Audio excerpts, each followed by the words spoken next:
Let's start the show by talking about my sponsor, Paloma Verde, and their new website, palomaverdecbd.com. Head over to palomaverdecbd.com and check them out for all of your CBD needs. They've got the gummies, tinctures, salves. So if you're needing anything to maybe chill you out, something to help you get mellowed out, something for your joint pain and stiffness, go over to palomaverdecbd.com and give them a check out.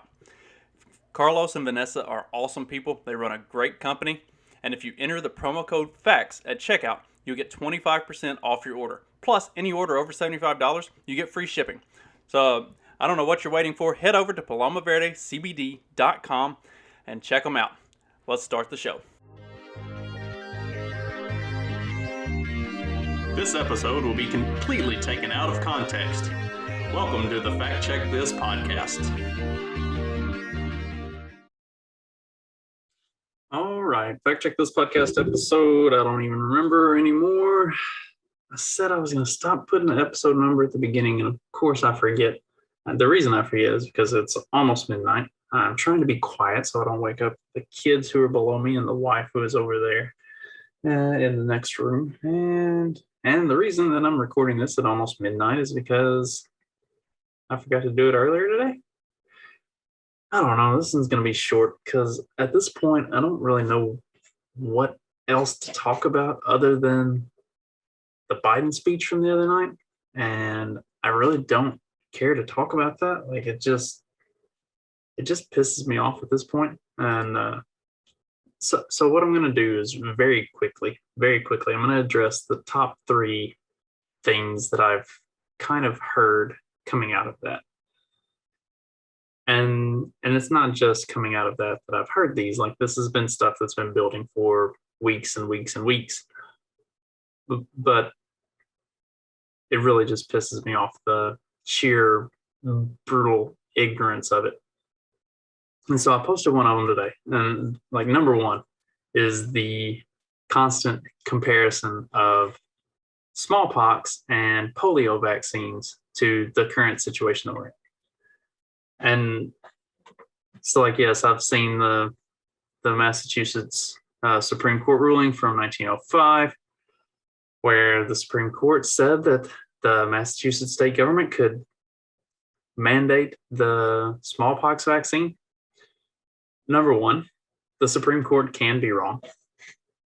The Supreme Court has proven on a number of occasions that they are wrong in going back and overturning rulings in the and like, the problem with that ruling is it's still unconstitutional. Like, nothing of, if you read through the ruling itself, nothing says that is constitutional, that should be constitutionally allowed.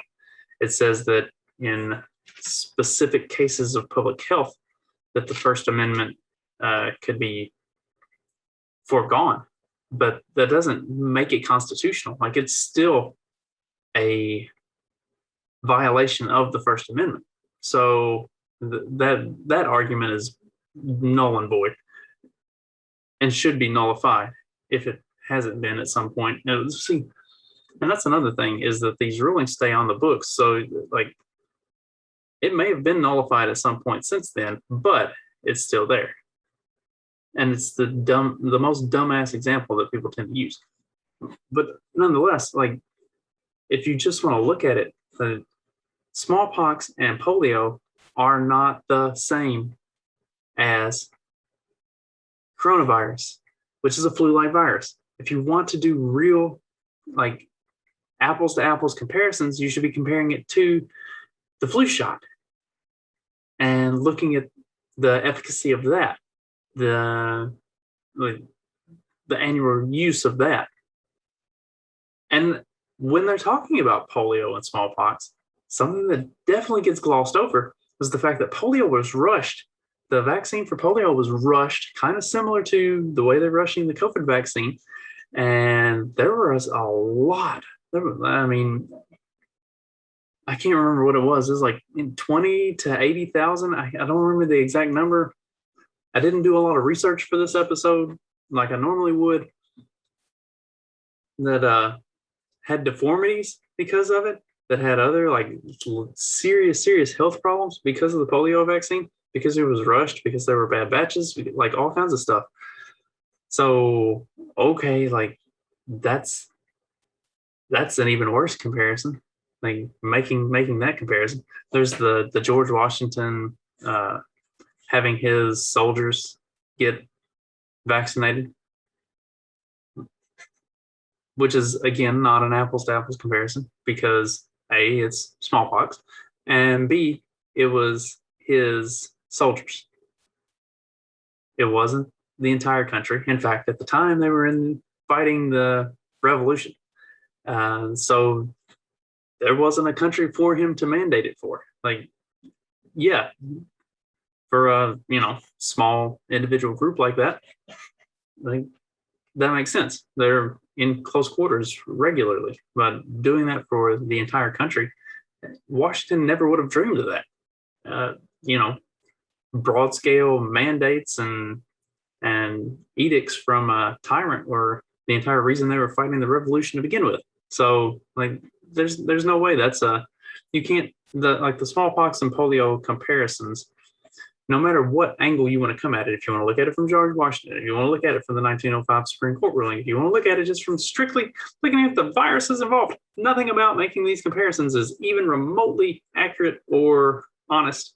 And they should be thrown out on their head immediately because they're useless. They're useless arguments. The next argument is the fact that it's primarily unvaccinated people who are in the hospital. Okay, so what's the fucking problem? Like, am I not allowed to choose to take a risk? Like that's what it is. It's risk mitigation at this point. Like it's not because vaccinated people are getting sick.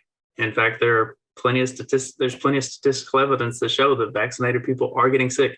Look at the UK, look at Israel, look at Massachusetts, look at Oregon. It's happening. It's like these aren't anomalies. These are like large scale examples of breakthrough infections. Like it's happening. You can still get and transmit this disease if you've been vaccinated. So what does it matter if I haven't been vaccinated or not? Like you're just as likely to get it and spread it as I am. In fact, I had it. I have natural immunity. So the science says that I'm actually less likely to get it again and less likely to spread it. And like the whole trying to force people who haven't had the vaccine to get it because of the people who have had the vaccine, like I don't understand. I don't understand what the logic is. Like, why do you have to force people who haven't had it to get it if you've had it? Your vaccine works, right? Like, so there's this like case that gets brought up about the like breakthrough what was it, the measles, and that like there was a measles outbreak a couple years ago. But if you looked at the numbers, like if you really dug into it and you looked at it, it was not an outbreak of measles in vaccinated people. In fact, it was a lot of foreigners who had not received the MMR vaccines as children who were now living in the States and being exposed to children whose parents weren't vaccinating them with the MMR vaccines. And it was causing, it wasn't necessarily causing, I mean, like measles didn't go away, right? Like we've had that vaccine for forever. Measles, mumps, that stuff hasn't gone away. We just aren't susceptible to it, but it's still there. So then what's happening is the people who are susceptible to it start getting sick. And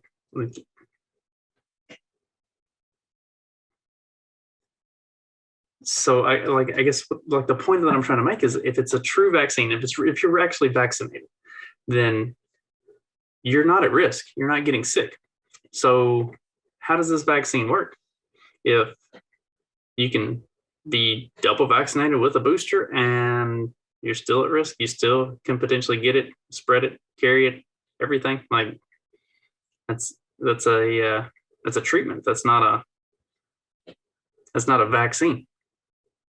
So either your vaccine works and there's no reason for the unvaccinated to get vaccinated unless we have concerns ourselves, which at this point we don't. Well, like the vaccine has been readily available for a while now. Everybody's had ample opportunity. It's fucking plastered everywhere that it's free. Get it whenever you want it. We don't fucking want it. So why should we? Like we're the ones who are at risk. Like with the measles outbreak, it was unvaccinated people who were getting it. You've made that choice. Like either you didn't want it or it wasn't available to you. But like with this, it's available to everybody. So it's not a matter of availability. It's a matter of you've made your decision that you don't want it. And if you are vaccinated, then you shouldn't be worried about it unless your vaccine is fucking useless, in which case, what does it matter? Right? Right.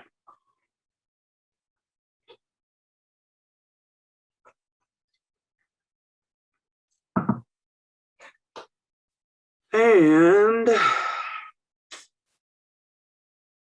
what was point number 3 that I was thinking about?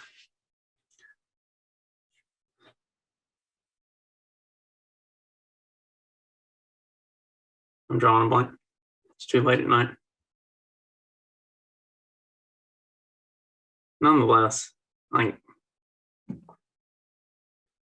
what we have is full-on totalitarianism. I mean, it's being put under the guise of private businesses. You know, your private business, bro. They can do what they want, except that they're not doing what they want. They are being disincentivized to allow people to make their own choice.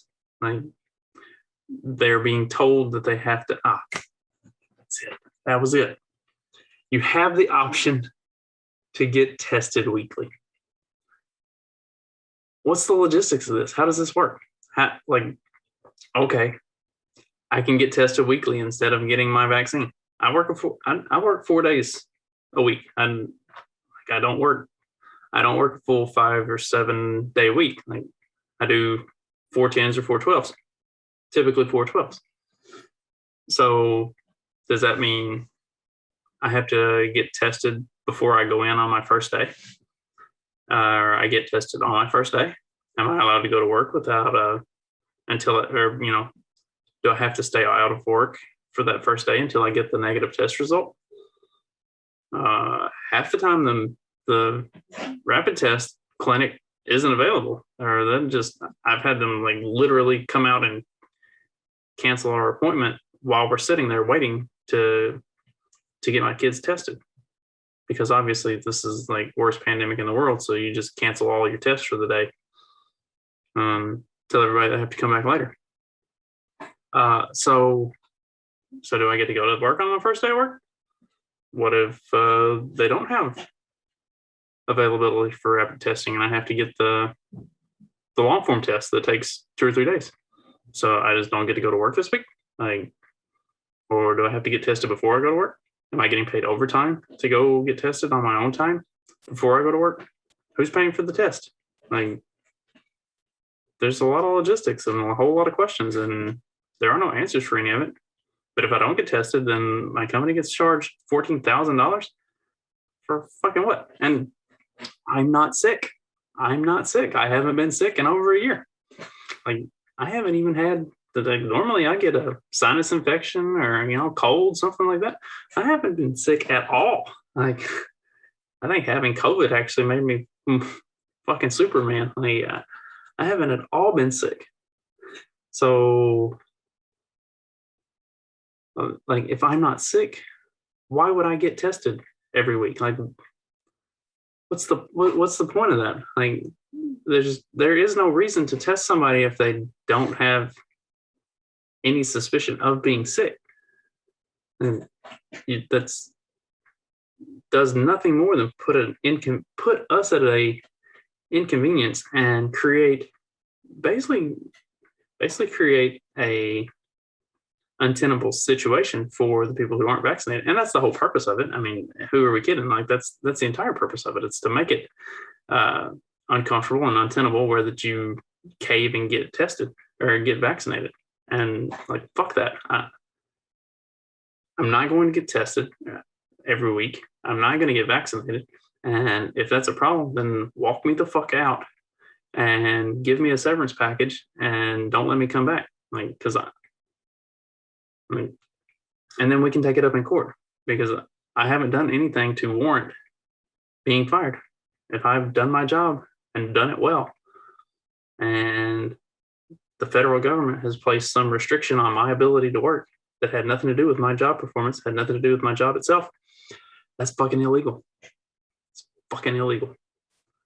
And there are lists of lawyers that Facebook blocks because they don't want that information getting out. But there are lists of lawyers in every state who will take up your case and are telling people, you know, if this happens to you, let us know and we will fight for you. So there are options out there. There are options out there. And keep your eyes open, keep your head up. Don't do anything fucking stupid.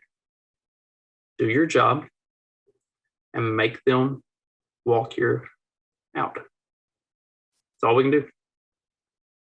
Or we give them a 5th of November that will never, ever be forgotten. I really think we need to do this. Like, if there was ever a time,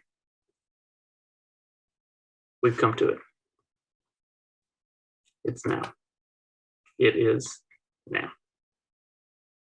Hope everybody has a good day, and I will be back Wednesday with a little more research. And actually, Wednesday I'm going to do a live stream. I'm off work Wednesday, so it won't be the normal 6 a.m. drop time for the episode and everything. It'll be a little later, like mid-morning. But I'm going to do a live stream and go through some stuff on Wednesday. So if anybody wants to join me for a chat on Wednesday, say mid-morning, let me know, and you can live stream with me. Have a good one, everybody.